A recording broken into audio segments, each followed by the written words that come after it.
अस्सलाम वालेकुम रहमतुल्लाहि व बरकातुहू। हम बात करेंगे आज नार्सिसिस्टिक अब्यूज़ के बारे में। एक बहुत बहुत इम्पॉर्टेंट पॉइंट दैट इज़, बहुत सारी ख़वातीन जो नार्सिसिस्टिक अब्यूज़ में से गुजरी होती हैं, इमोशनल अब्यूज़ में से गुजरी होती हैं काफ़ी अरसा तक, और कुछ लोगों के लिए तो ऑनेस्टली पूरी ज़िंदगी तक वो लोग आइडेंटिफाई नहीं कर पाते. They can not put a finger on what is actually wrong, what needs to be fixed, and what is wrong in a narcissistic relationship, in a narcissistic abusive relationship, in a narcissistic abuse, is the person, is the narcissist. Okay, ख़वातीन को usually ये लगता है कि कुछ ऐसी strategy है, and we know this कि साइकोलॉजी में, वेस्टर्न साइकोलॉजी में, there are thousands of books which are being written. Maybe I'm oversaying it, like there are not thousands of books, but there are hundreds of books for sure.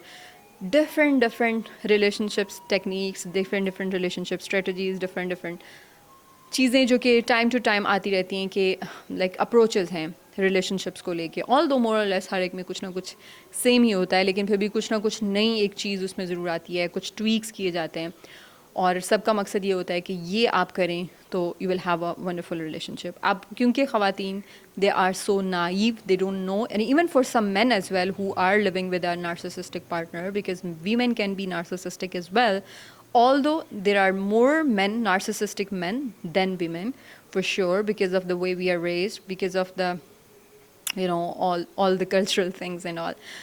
सो उसमें ये होता है कि ख़वातीन जो हैं वो एक स्ट्रेटजी दूसरी स्ट्रेटजी, एक किताब पढ़ेंगी, किसी एक स्पीकर को सुनेंगी, दूसरे स्पीकर को सुनेंगी, वो कुछ ना कुछ ट्राई करती रहती हैं. अब होता ये है कि हर चीज़ जब वो ट्राई करती हैं तो उनको लगता है कि एक उम्मीद होती है, एक होप होती है कि यार मैं ये करूँगी तो ये बंदा ठीक हो जाएगा, या मैं ठीक हो जाऊँगी, या ये रिलेशनशिप ठीक हो जाएगा. और उसके बाद it doesn't work, and they keep on finding those things, they keep on finding those strategies and what ever could help them. But the thing is, the more they try, the more helpless they feel.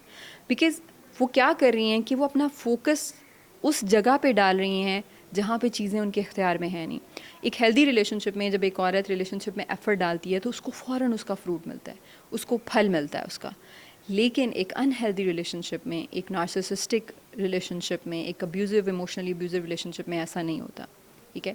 अब होता ये कि क्योंकि abusive relationship में, specially जो narcissistic abuse होता है, उसमें आपका पार्टनर हमेशा बुरा नहीं होता. ठीक है, वो बीच में आप पे लव बॉम्बिंग भी कर रहा होता है, वो आपको प्यार भी शो कर रहा होता है, और वो थोड़ा सा आपको जैसे कहते हैं ना कि क्रम्स डालता रहता है, इधर उधर फेंकता रहता है, जैसे ब्रेड के टुकड़े हम कहते हैं. उसकी बेसिस पे हमें लगता है कि हाँ देखो, he has potential, he will change. So we try different things, and again हर स्ट्रेटजी को अप्लाई करने के बाद हमारी फ्रस्ट्रेशन और हेल्पलेसनेस जो है उसमें इजाफा होता रहता है. And let me tell you कि ऐसे लोग नहीं बदलते हैं अनटिल अनलेस कि कोई मिरेकल हो जाए और उनके अंदर कोई चेंज आ जाए, जो कि अगेन वो खुद डिसाइड करते हैं. आपकी कोई ऐसी स्ट्रेटजी नहीं है जो ऐसे लोगों पे वर्क करेगी. एक चीज़ जिसकी बेसिस पे आप इस रिलेशनशिप में सर्वाइव और थ्राइव कर सकते हैं वो है कि अपना फोकस अपने ऊपर करें. क्योंकि जब आपका फोकस अपने ऊपर होता है, you have that sense of control over your life. लेकिन जब आपका पूरा फोकस एक ऐसे इंसान के ऊपर है जो कि बिल्कुल अनप्रेडिक्टेबल है, जो कि इमोशनली सेन नहीं है, जिसके अपने बहुत सारे स्ट्रगल्स हैं, प्रॉब्लम्स हैं, चैलेंजेस हैं, तो ऐसे है कि जैसे आप अपना पूरा कंट्रोल एक ऐसे इंसान को दे रहे हैं जिसको उसको हैंडल करना नहीं आता. सो आप हेल्पलेस फील करते हैं, and it takes you nowhere. और ऐसी ख़वातीन जो अक्सर नार्सिसिस्टिक अब्यूज़ में जो ख़वातीन रहती हैं, कुछ साल गुजरने के बाद उनको बहुत सारी बीमारियों का वो शिकार होने लग जाती हैं. There are so many women who are going through narcissistic abuse and they have skin issues. They have autoimmune diseases. Autoimmune disease क्या होता है कि आपकी बॉडी, आपकी जो इम्यूनिटी है वो आपकी अपनी बॉडी के ऊपर अटैक कर देती है. Because you are living in that stress all the time, so your body attacks itself. It's in war with itself. क्योंकि आप अपनी नीड्स को मुसलसल इग्नोर कर रहे होते हैं और आप मुसलसल दूसरे बंदे पे फोकस करने की कोशिश कर रहे होते हैं. नार्सिसिस्टिक अब्यूज़ में रहने वाली ख़वातीन को अक्सर स्टमक इश्यूज़ होते हैं. दे हैव IBD, IBS यानी inflammatory bowel disease, bowel syndrome. इस तरह की चीज़ें भी ऐसे रिलेशनशिप में रहने वाली ख़वातीन के साथ होती हैं. अक्सर उनकी नींद मेस्ड अप होती है.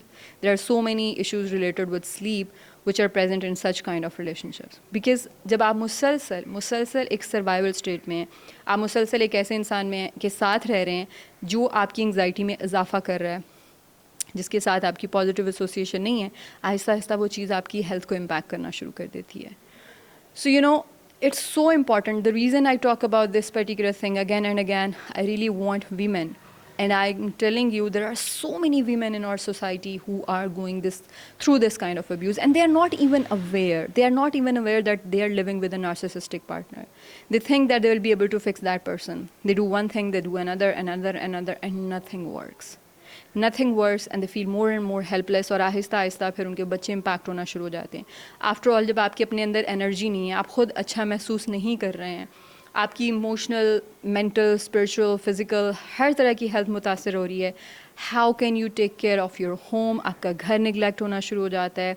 How can you take care of your children? And ultimately वो एक बंदा जिसको आप फिक्स करने के लिए अपनी सारी एनर्जी लगा रहे होते हैं, उसके साथ भी आपके अंदर उसके लिए इंतहाई शदीद हेटर्ड आना शुरू हो जाती है. सो अगर वो चीज़ें आप अपने अंदर जमा कर रहे हैं तो वो चीज़ें अंदर ही अंदर आपको इम्पैक्ट कर रही होती हैं. I recently heard this very line from a friend, you can say from a friend of mine. It really stayed with me. It actually gave me goosebumps, that very sentence. और वो था, मैंने कभी नहीं पहले सुना. फिक्रा था, वो जो पी रहा था मैं, वो खा गया मुझे. सो जो आप पी रहे होते हैं ना अंदर ही अंदर, एक चीज़ होती है सब्र. That is a very different thing. Allah सुब्हान व तआला की ज़ात हमसे सब्र एक्सपेक्ट करती है, लेकिन जुल्म नहीं. जुल्म पे अगर आप अपने मज़लूम बने हुए हैं और मज़लूम बने हुए हैं और मज़लूम बने हुए हैं और दूसरे को जुल्म करने दे रहे हैं, आप समहाउ बढ़ावा दे रहे हैं उस इंसान को. और इसका मतलब ये हरगिज़ नहीं है कि आप ज़ालिम के साथ जो है आप भी ज़ालिम बन जाएं और बदतमीज़ी करना शुरू कर दें, लड़ाई करना शुरू कर दें. मैं जो बात कर रही हूँ that is very different. Narcissistic लोगों के साथ आप कभी जीत ही नहीं सकते. मतलब आप उनके साथ कभी, you can never ever win an argument, you can never have last words with them. They will always be the one जो कुछ बात सुना के आपको आगे से दम लेंगे. वो बर्दाश्त करने वाले नहीं होते, और इसीलिए उनकी अपनी हेल्थ बहुत अच्छी होती है. यूजली नार्सिसिस्टिक पार्टनर्स के साथ रहने वाली ख़वातीन की हेल्थ बहुत ज़्यादा ख़राब होती है with the passage of time. So guys, it's so important that you become aware that you are living with a person who is not going to change till he wants or till Allah wants. So focus on you, focus on your own healing, focus on your children, focus on other things and other people. And yes, आप अगर रिश्ते में हैं, जो कि again ये उन लोगों के लिए है कि जो लोग, जिनकी मजबूरी है, जो नहीं छोड़ सकते फॉर सम रीज़न, तो आप अल्लाह के साथ अपना ताल्लुक़ मजबूत करें, अपने बच्चों के साथ ताल्लुक़ बनाएं, और आपके जो अपने फ़राइज़ हैं टूवर्ड्स योर हस्बैंड, आप उनको अदा करें. और बाकी ये कि उसको जुल्म करने के कम से कम मौके जो हैं वो फ्राहम करें. Learn to take stand for your self. And again by taking stand I don't mean that नहीं ऐसे नहीं होगा, that's not helpful. There are certain ways of setting boundaries with such people, but yes, focus on you, not on him. He's not gonna change. I hope you liked this video.